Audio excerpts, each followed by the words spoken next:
السلام علیکم، welcome to my channel نور ایمان ہارر سٹوریز۔ تو آئیے سنتے ہیں آج کی ویڈیو میں ایک پراسرار اور ناقابل فراموش کہانی۔ لیکن ویڈیو شروع کرنے سے پہلے میری آپ سب سے گزارش ہے کہ اگر آپ ہمارے چینل پر نیو ہیں تو چینل کو سبسکرائب کر لیں اور ساتھ لگے بیل آئیکن کو بھی پریس کر دیں تاکہ آپ کو ملتی رہیں تمام ویڈیو اپڈیٹس۔ یہ 1970 کا واقعہ ہے۔ میری ان دنوں شادی کو 3 ماہ ہوئے تھے۔ میرے شوہر ایک سرکاری کمپنی میں ملازمت کرتے تھے۔ گھر میں اللہ کا دیا سب کچھ تھا۔ میرے سسرال میں صرف میری ساس حیات تھی۔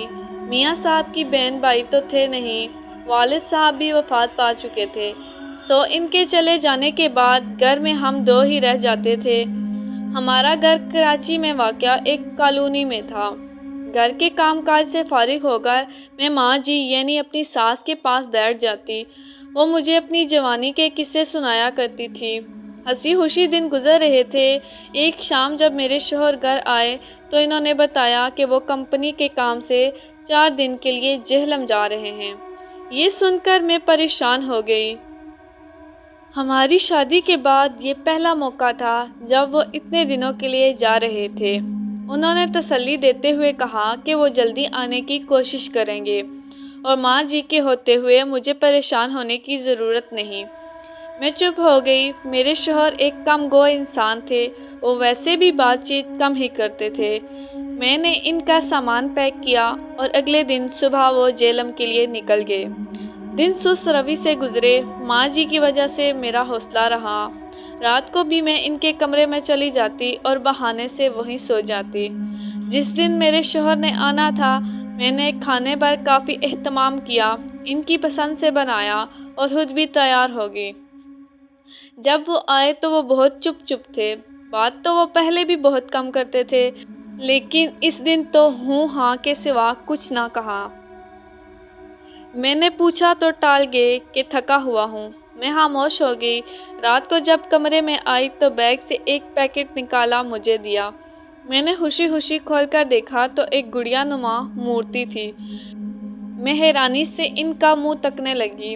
وہ بولے ڈیکوریشن پیس ہے، اچھا لگا لے لیا۔ میں نے مطمئن ہو کر ازسر نو مورتی کا جائزہ لیا۔ وہ چہرے سے ایک غیر ملکی گڑیا جیسی تھی، نیلی آنکھیں، گہرے بال اور دودھ جیسا رنگ۔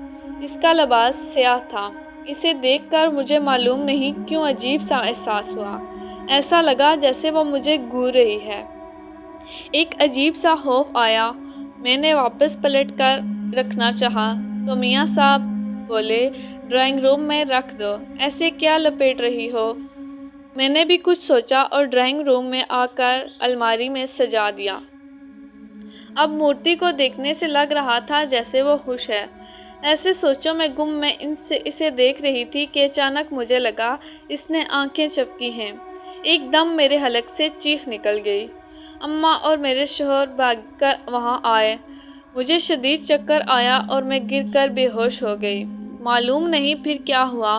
ہوش آیا تو میں ڈاکٹر کے کلینک پر تھی۔ ماں جی مجھے دم کر رہی تھی۔ مجھے ہوش میں آتا دیکھ کر وہ خوشی سے میرا ماتھا چوم کر بولی مبارک ہو بیٹا۔ میں نے نہ سمجھی میں ان کو دیکھا۔ اسی وقت ڈاکٹر آئی اور بولی مبارک ہو، بچے کی خوشخبری ہے۔ میں نے شرما کر سر جھکا لیا۔ پھر ہم ڈھیر ساری ہدایات اور دعاؤں کے ساتھ گھر آ گئے۔ گھر میں داخل ہوتے ہی میری نظر مورتی پر پڑی۔ وہ مسکرا کر مجھے دیکھ رہی تھی۔ میرے جسم میں جھرجھری سی آ گئی۔ میں نے اپنے شوہر کی جانب دیکھا، وہ مجھے ہی دیکھ رہے تھے اور بولے ایسی حالت میں فضول باتیں نہیں سوچتے، یہ کہہ کر کمرے میں چلے گئے۔ میں حیرانی سے سوچنے لگی ان کو تو میں نے کچھ بھی نہیں بتایا، یہ کیسے جان گئے کہ میں کچھ ایسا ویسا سوچ رہی ہوں۔ ماں جی میرے لیے جوس لے آئی اور میں بات بھول کر ماں جی سے باتوں میں لگ گئی۔ اگلے دن حسب معمول شوہر کے جانے کے بعد میں ڈرائنگ روم کی صفائی کرنے آئی تو مورتی کو دیکھ کر میں دنگ رہ گئی۔ وہ پیٹھ پیچھے موڑے بیٹھی تھی۔ اس کو کسی نے ہلایا ہوگا، یہی سوچتے ہوئے میں ڈرتی ڈرتی اس کے قریب آئی تو مجھے کسی کے رونے کی آواز آئی۔ آواز بے حد باریک اور ہلکی تھی۔ میرے قدم من من کے ہو گئے۔